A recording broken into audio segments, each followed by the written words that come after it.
चला रे अपने राजा को मनाने, भरत चला रे अपने राजा को मनाने, राजा को मनाने, राजा को मनाने, राजा को मनाने, राजा को मनाने, भरत चला रे प्रभु दर्शन पाने, भरत चला रे अपने राजा को मनाने।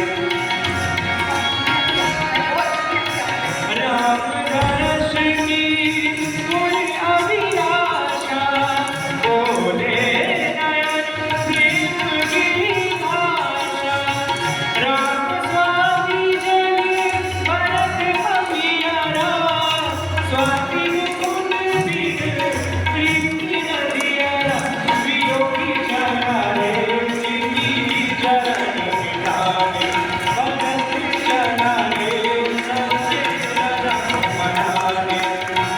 अवध राम को पर कर रे, प्रभुता प्रभु चरणों में धरने, राज तिलक के काज सजा के, माताएं चली संग सजा के, राजा का अधिकार अपने राजा को लुटाने, भरत चला रे अपने राजा को मनाने, भरत चला रे प्रभु दर्शन पाने। ए भाई शीघ्र आज्ञा दो, श्री भरत को अब समझूंगा मैं। अन्याय न्याय पर चढ़ता है, ये कैसे होने दूंगा मैं। इस पर भी वह शान नहीं सेना लिए लड़ने आता है, इस पर भी वह शान नहीं सेना लिए लड़ने आता है, आशा है समझ मन में हमको घेरने पड़ने आता है। पुत्र सुमित्रा का हूँ मैं, उसका गर्व मिटा दूंगा, श्री राम द्वार पृथ्वी पर क्षण भर में मिटा दूंगा। शांत लक्ष्मण शांत, इतना क्रोध सही नहीं। भैया भैया मैं आपकी शरण में आ गया, भैया आपकी शरण में आ गया। भरत भरत मेरे भाई नहीं भैया, जिस पापी के कारण आपकी ये दशा हुई है उसे भाई मत देना। शत्रुघ्न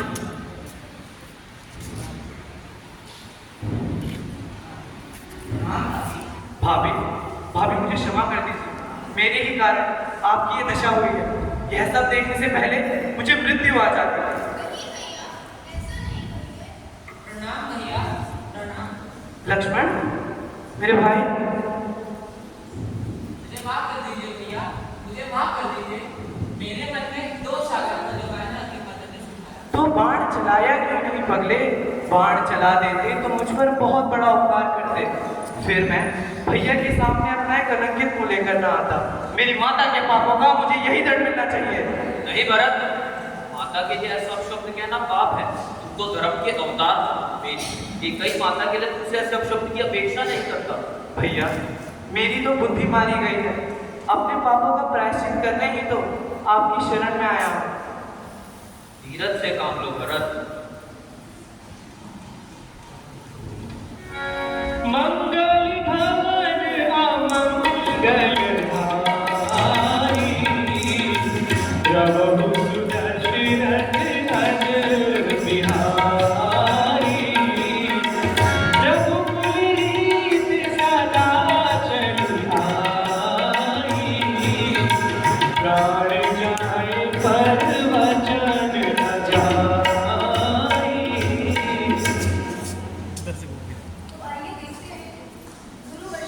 और महाराज जनक की सभा में क्या निर्णय लिया जाता है? महाराज जनक, जैसा कि आपको विदित हो चुका कि अयोध्या का राज परिवार समय धर्म संकट में है। एक ओर राम की मर्यादा है तो दूसरी ओर भरत का प्रेम। आप इस समय इन दोनों परिवारों में सबसे ज्यादा श्रेष्ठ हैं, इसीलिए हमने एक मत होकर ये निश्चय कर लिया है कि जैसा निर्णय आप लेंगे हम सब उसी का ही पालन करेंगे। गुरुजनों को मेरा प्रणाम। नाथ, आप तो धर्म के ज्ञाता हैं, हमारे लिए पिताश्री के स्थान पर आप ही हैं, इसलिए मुझे विश्वास है कि आप मेरे धर्म की रक्षा करेंगे। हे धर्मपिता, अब मैं आपके भरोसे हूँ। आप एक पिता की भांति मुझे अधर्म से बचाएंगे। मैंने श्री राम भैया के राज्याभिषेक की सारी सामग्री आपके समक्ष रख दी है। यदि न्याय मेरे पक्ष में है तो अभी इसी सभा में श्री राम भैया का राज्याभिषेक किया जाए। यही अपेक्षा लेकर मैं अपने आप को आपकी आज्ञा के अधीन करता हूँ। पुत्र राम और पुत्र भरत, तुम दोनों में कौन महान है, इसका निर्णय तो स्वयं ब्रह्मा भी नहीं कर सकते। फिर मैं तो एक तुच्छ प्राणी हूँ। एक ओर कर्म और मर्यादा की सीमा है, तो दूसरी ओर प्रेम और ममता की बड़ी सीमा है। ऐसी दोनों महान विभूतियों के बीच निर्णय लेने का साहस अत्यंत दुष्कर कार्य है। परंतु इस परिस्थिति में अपना कर्तव्य समझकर मैं भगवान शंकर से यही प्रार्थना करूंगा कि वे जैसा उचित समझे वैसी मुझे प्रेरणा दे। हे राम, धर्म के प्रति तुम्हारी निष्ठा देखकर देवता भी तुम्हारी वंदना कर रहे हैं। शास्त्रों के अनुसार तीनों लोकों में धर्म से बड़ा कुछ नहीं है, परंतु प्रेम पर किसी धर्म का बंधन नहीं है। वही प्रेम अपनी पराकाष्ठा में भक्ति का रूप ले लेता है, जिसके आगे देवताओं को भी धर्म के नियम बदलने पड़ते हैं। इस समय भरत का पलड़ा भारी है। भरत का प्रेम निश्चल निस्वार्थ है और वो तुम्हारा अनन्य भक्त है। तुम्हारी प्रेम की जीत हुई भरत, परंतु भरत, प्रेम की असल शक्ति उसके निस्वार्थ होने में है। इसलिए तुम ही निर्णय करो कि तुम अपने राम को क्या दे सकते हो। प्राणों से बड़ी कोई वस्तु नहीं हो सकती। महाराज, मैं श्री राम के लिए अपने प्राण तक दे सकता हूँ। प्राण देना सरल काम है, किंतु कभी कभी अपने प्रेमी के लिए जीना कठिन होता है।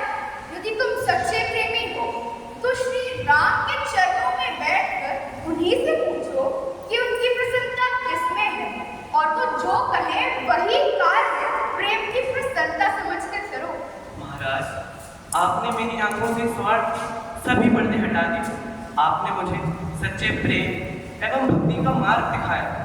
आपके इस उपकार का मैं सदा सदा के लिए ऋणी रहूंगा। भैया, मुझे आज्ञा दें, मुझे क्या करना है? मेरे भाई राम तुम्हारे प्रेम के सामने आ गए। जो राज्य तुम मुझे देने आए मैं उसे स्वीकार करता हूं। परंतु पिताश्री का वचन भी झूठा ना हो, इसलिए से प्रार्थना करता हूँ कि मेरे स्थान पर 14 वर्ष तक राजपाल तुम संभालो। नहीं भैया, मुझसे यह सब ना हो पाएगा। मैं तो एक अबोध बालक हूँ। गुरुदेव आरस मत और अडे मंत्री इसमें तुम्हारी सहायता करेंगे। गुरुदेव की आज्ञा से कोई भी कार्य करोगे तो उसमें कभी कोई कठिनाई नहीं होगी, और 14 वर्ष बाद मैं आकर तुमसे अपना राज्य ले लूंगा। बड़े निर्मोही हो भैया, परंतु 14 वर्ष के बाद आपने आने में एक भी दिन की देरी नहीं, तो आप अपने भरत की चिता जलते हुए देखेंगे। नहीं भरत, ऐसा नहीं कहते। मैं तुम्हें यह वचन देता हूँ कि मेरे आने में एक भी दिन की देरी नहीं होगी। भैया, कुछ मांगो तो दोगे? बगले, तू मेरे प्राण मांग ले तो इसी क्षण दे। बोल क्या चाहिए तुझे? अपने चरण पादुका दे दे। चरण पादुका? हाँ, चरण पादुका भैया। आपकी चरण पादुका को आपका राज्य चिन्ह बनाकर सिंहासन पर रख दूंगा और नित्य प्रति उनका आशीर्वाद लेकर आपका राज्य कार्य करूंगा भैया। लक्ष्मण,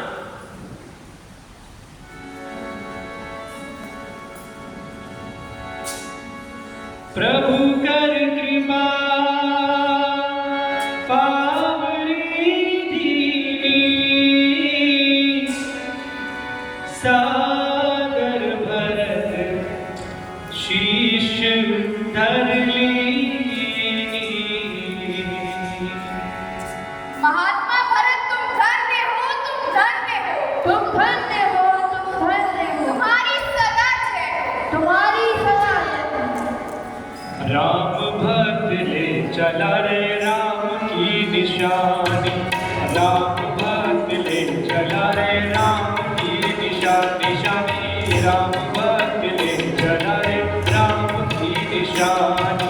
शीश पर खड़ा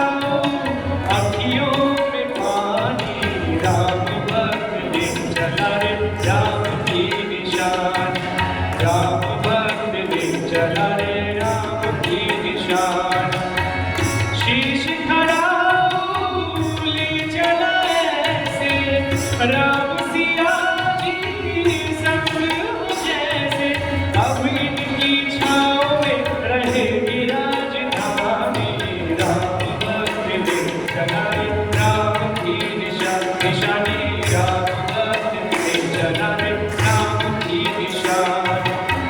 पल छिन लागे सदियों जैसे, 14 वर्ष कटेंगे कैसे, जाने समय क्या खेल रचेगा, कौन मरेगा कौन बचेगा, कब्र मिलन के फूल खिलेंगे, नदिया के दो फूल मिलेंगे, जी करता है यही बस जाए, 14 साल यूं ही बिताए, जी करता है यही बस जाए।